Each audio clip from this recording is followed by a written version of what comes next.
Class 8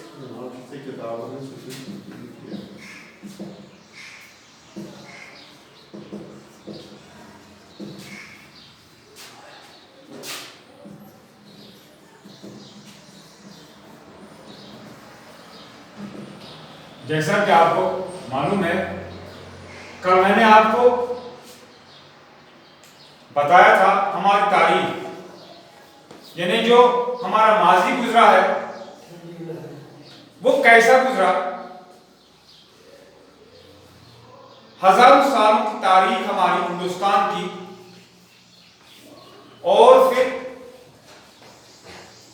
اس تاریخ میں اس ماضی میں جتنے بھی ایونٹس جتنے بھی واقعات رونما ہوئے اور کس کی حکومت کب ہوئی کب تھی کون کب آیا حکومت میں یہ تمام چیزیں تاریخ میں بتائی جاتی ہیں.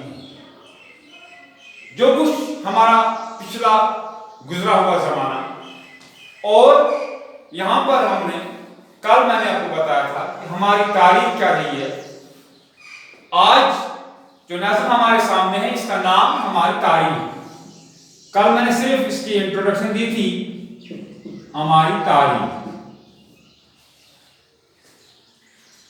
کوئی بھی گھر ہو دیوالی کے دیے جلتے تھے. ہندوؤں کا ہندو مذہب کا ایک تہوار دیوالی بہت ہی مشہور معروف تہوار. سب اس میں جو ہندوازم کے ہندوازم سے تعلق رکھنے والے لوگ وہ اس میں شرکت کرتے ہیں اور انہیں اس دن کا انتظار ہوتا ہے. عید بر دیتی تھی سینوں میں اجالے کیا عید بر دیتی تھی سینوں میں اجالے کیا.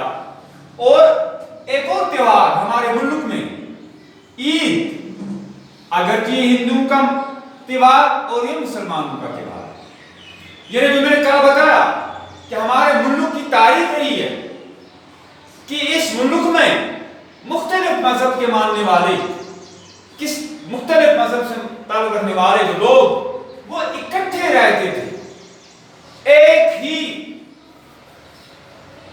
گھر کے ایک ہی چھت کے سامنے اور رنگ ہولی کا ہر ایک دل میں بکھر جاتا تھا. ہولی کے موقع پر آپ کو پتا ہے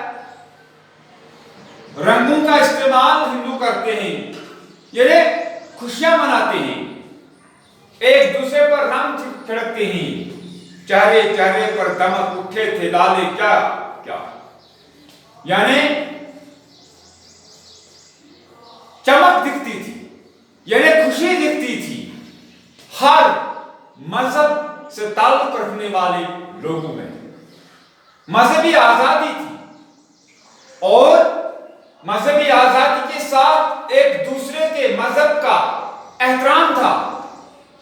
جب ہندوؤں کا تہوار ہوتا تھا تو مسلمان کو مبارکباد دینے کے لیے جاتے تھے اور جب مسلمانوں کا تہوار ہوتا تھا عید کا دن ہوتا تھا تو ہندو آتے تھے عیدگاہوں کی طرف جاتے تھے. جب مسلمانوں کو دیکھتے تھے تو وہاں ان کے گلے لگتے تھے عید کی مبارکباد پیش کرتے تھے.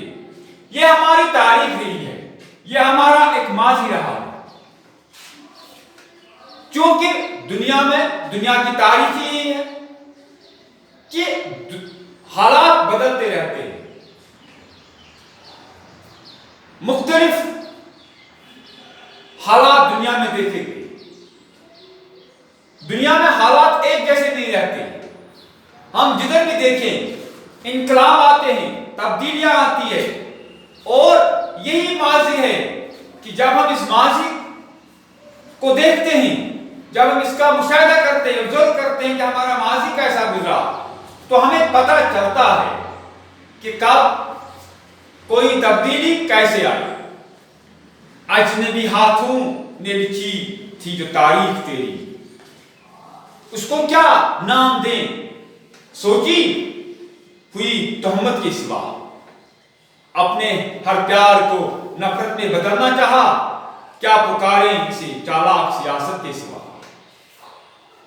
ایک زمانہ آیا جب ہندوستان بہترین انداز میں آگے بڑھ رہا تھا، ترقی کر رہا تھا، امن و امان تھا، آشتی تھی، لیکن ایک اچانک ایک غیر ملکی قوم جنہیں ہم انگریز کے نام سے جانتے ہیں، فرنگی، وہ آئے تھرو ایسٹ انڈیا کمپنی، جو آپ کو پتا ہے، تاریخ آپ نے پڑھی ہے، اور پہلے تجارت کے لیے، اور آہستہ آہستہ انہوں نے، چونکہ ان کی ایک پالیسی رہی ہے ہمیشہ سے، اور آج بھی ہم دیکھتے ہیں، جب ہم آج بھی برٹش کو دیکھتے ہیں، کسی بھی مغربی ملک کو دیکھتے ہیں، ان کی پالیسیز کو دیکھتے ہیں، تو وہاں ان کے پاس ایک پالیسی ہوتی ہے، ڈیویژن اینڈ رول، پھوٹ ڈالو اور حکومت کرو۔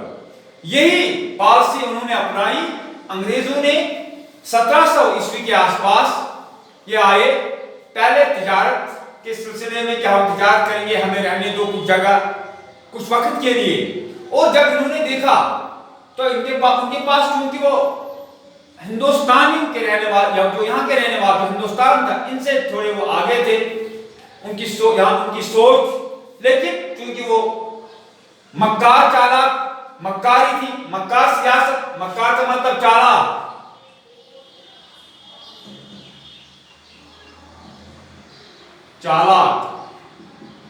یعنی ان کے پاس پالیسیز تھی۔ انہوں نے آہستہ آہستہ ہمارے ملک ہندوستان پر آہستہ آہستہ قبضہ کرنا شروع کیا، اور وہ کامیاب نہیں ہوتے، کیونکہ میں نے ابھی بتایا کہ ان کی پالیسی ہی تھی ووٹ ڈالو حکومت کرو۔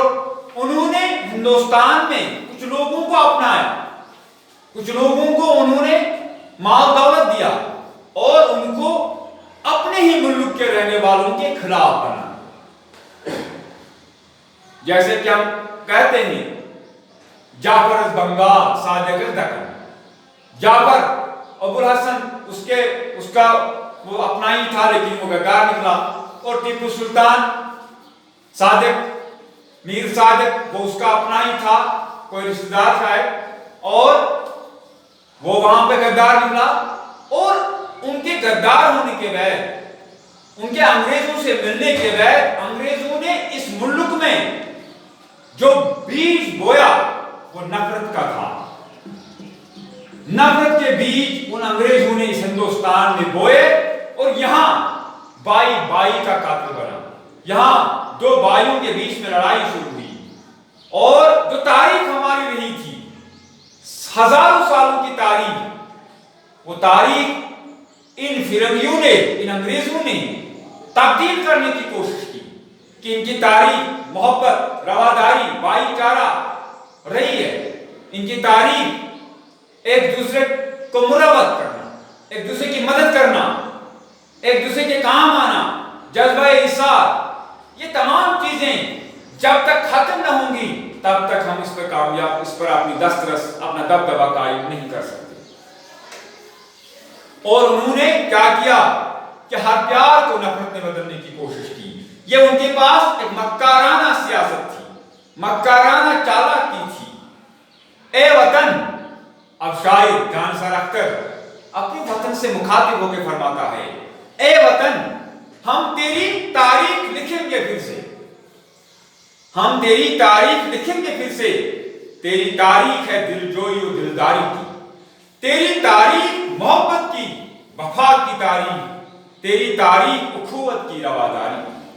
یعنی وہی تاریخ، پہلی والی تاریخ، اگر کہ بیچ میں آ گئے فرنگی، لیکن ہم نے ان کو یہاں سے بگا دیا، ہم نے ان کے وہ جو بیج انہوں نے بوئے تھے، ان کی جڑیں تک ہم نے نکال دی ہیں، اب ہم آزاد ہیں، اب ہم ان کے تسلط میں نہیں ہیں، لہذا ہم دوبارہ اپنی وہی تاریخ لکھیں گے کہ یہاں بھائی چارہ ہوگا، یہاں ہم ایک دوسرے کی مدد، جذبہ ایثار پیدا کریں گے لوگوں میں، جو دوسروں کے لیے زندہ رہیں۔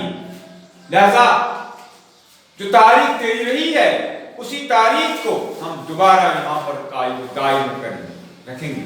تیری تاریخ ہے، تاریخ کیا رہی ہے تیری تاریخ ہے قرآن کا، گیتا کا ورد۔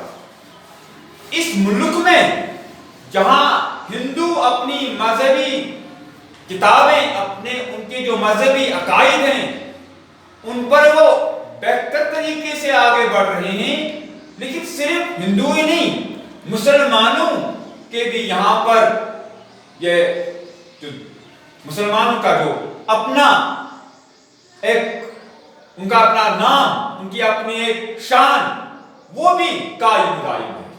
یہاں پر ہم دیکھ رہے ہیں، آج ہم دیکھ رہے ہیں ہندوستان میں 20 کروڑ سے زیادہ مسلمان آباد ہیں۔ یہ تب ممکن ہوا جب ہندو اور مسلمان اکٹھے بھائی بن کر آگے بڑھے اور ایک دوسرے کے مذہب کا احترام کیا، اور مسلمانوں کو مکمل آزادی ہے کہ یہاں پر وہ اپنے مذہبی عقائد پر چلیں اور اپنے مذہبی اصول چلائیں۔ لہذا آشتی یعنی امن، خوشی، امن ہے اہنسا۔ اہنسا مطلب نان وائلنس، ایک ہوتا ہے ہنسا یعنی وائلنس، اہنسا یعنی نان وائلنس، جو کہ ایک تحریک شروع کی گئی یہاں پر، یعنی عدم تشدد یعنی تشدد کے بغیر، لڑائی اور جھگڑوں کے بغیر عدم تشدد، آشتی، امن، اہنسا کے اصولوں کا سبق دہر سے اپنا مقابل کوئی اب تک نہ اٹھا۔ اس دنیا میں ہندوستان کے مقابلہ ہم دیکھیں گے تو کوئی ملک نہ اٹھا ہے جہاں پر امن اور آشتی دیکھی گئی، جہاں پر ہر ایک کو اس کا مقام دیا گیا، انسانیت پروان چڑھی، کوئی گوتم، کوئی چشتی، کوئی نانک نہ اٹھا۔ اور ہمارے ملک کی تاریخ یہ رہی ہے کہ اس ملک میں بڑے بڑے ادیب، بڑے بڑے مفکر، بڑے بڑے دانشور، اسکالرز انہوں نے جنم لیا ہے، یعنی یہ سرزمین زرخیز ہے۔ یہاں بے شمار ایسے اشخاص، بے شمار ایسی شخصیتیں، ایسے لوگ پیدا ہوئے ہیں جنہوں نے اس قوم کی اصلاح کی، اس قوم کو آگے لے جایا۔ اور سب سے بڑھ کر جو یہاں پر 3 نام اس نے ایڈ کیے ہیں، کوئی گوتم، جو اس سے پہلے میں نے بتایا آپ کو، گوتم بدھ، کوئی گوتم، کوئی چشتی، کوئی نانک نہ اٹھا۔ آج آزاد ہیں، آج پریزنٹ، اس وقت حال تو ہمارا ہے، آج آزاد ہیں ہم، ذہن ہمارا آزاد۔ آج ہمارے ذہن پر کسی کا حکم نہیں چلتا، آج ہماری سوچ آزاد ہے۔ تنگ جذبات کے گھیروں سے نکل آئے ہیں جو فرنگی کی سیاست میں کبھی بوئے تھے، ان تعصب کے اندھیروں سے نکل آئے۔ انشاءاللہ اس کا نکال آپ کو بتاؤں گا۔ تھینکس۔